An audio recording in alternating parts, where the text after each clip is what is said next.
What are the options for Australia here? Good to be back. Well, it's good to be back. Thanks very much for the opportunity, Laura. Well, I think Australia should stand very resolutely with the international community. We should, as we are, strongly condemn Russian aggression, Russia's invasion, and pending greater invasion of Ukraine. We should be very clear that this is the actions of Mr. Putin in the so-called Declaration of Independence is contrary to international law. We should stand in solidarity with Ukraine, with its sovereignty and its territorial integrity. And I look forward to the government not only announcing but also consulting with the opposition about the next steps, including whether we will move in lockstep, as I think we should, with our partners when it comes to sanctions against Russia. All indications are from the government that that's exactly what will be announced after this National Security Committee of Cabinet. We'll get to the consultation point in a moment, but when it comes to these sanctions, they've been threatened for weeks in the lead up here.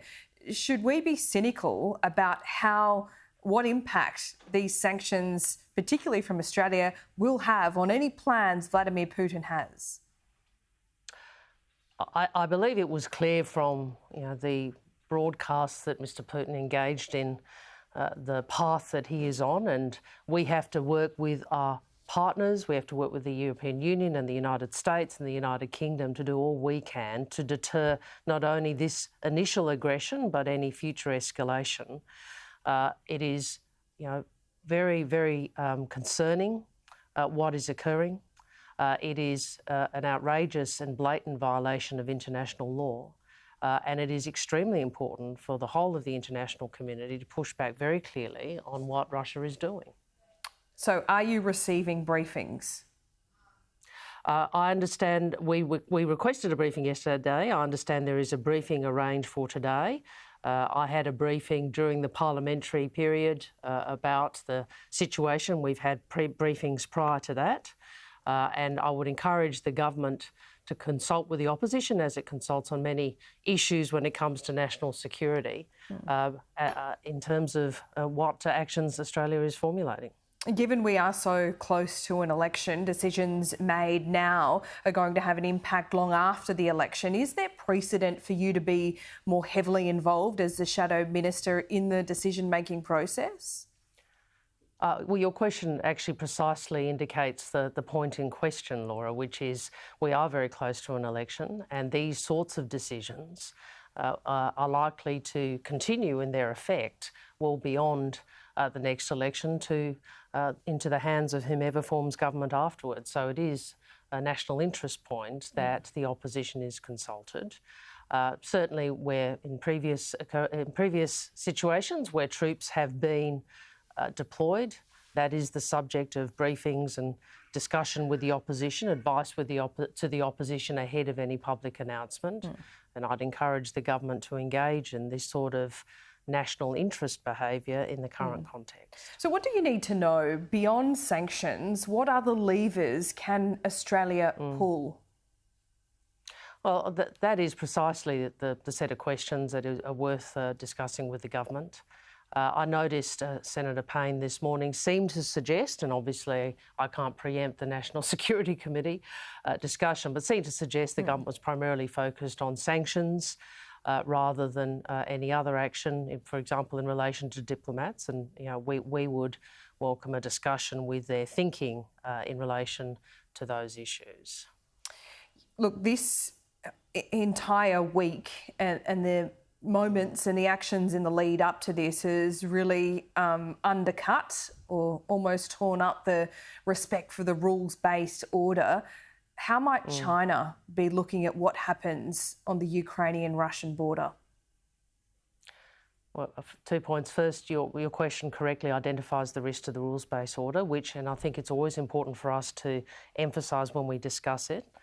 We support the rules-based order. We support international law and international rules, not just because of our philosophical position, but from a very pragmatic perspective, that this has underpinned the longest period of prosperity and peace that humanity has known. So there is a very clear reason that is counted in human cost why we have to continue to support the international order.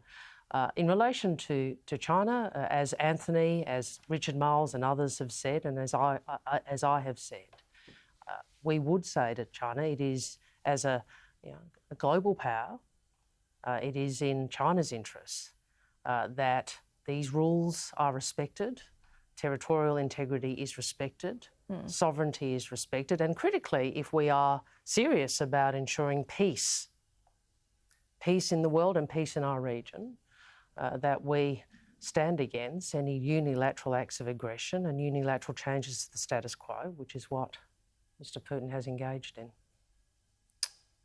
What do you think about this being a national security election? Is Labor ready for it? And is it possible now, given the way the government has engaged in the electioneering so far, is it possible for Labor to follow through on those more compassionate promises and be able to show their strength on border security?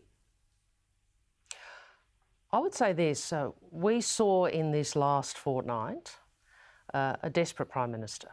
And I think a question that voters, your viewers, are entitled to have answered is, why is the Prime Minister, why is Mr Morrison saying some of the things he's saying? He's saying them because he's desperate.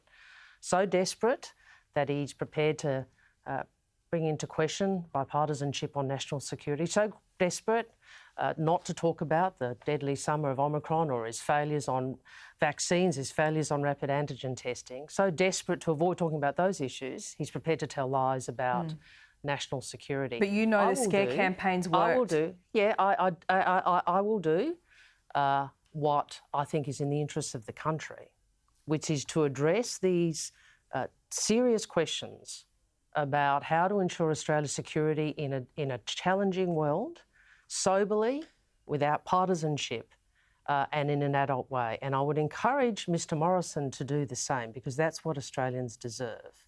That is what Australians deserve. And I would encourage him to listen to people like Julie Bishop, Dennis Richardson, who has headed up ASIO, Defence, Foreign Affairs, and many others, including past members of the ADF, not to go down the path he has been going down out of political desperation. The country deserves better.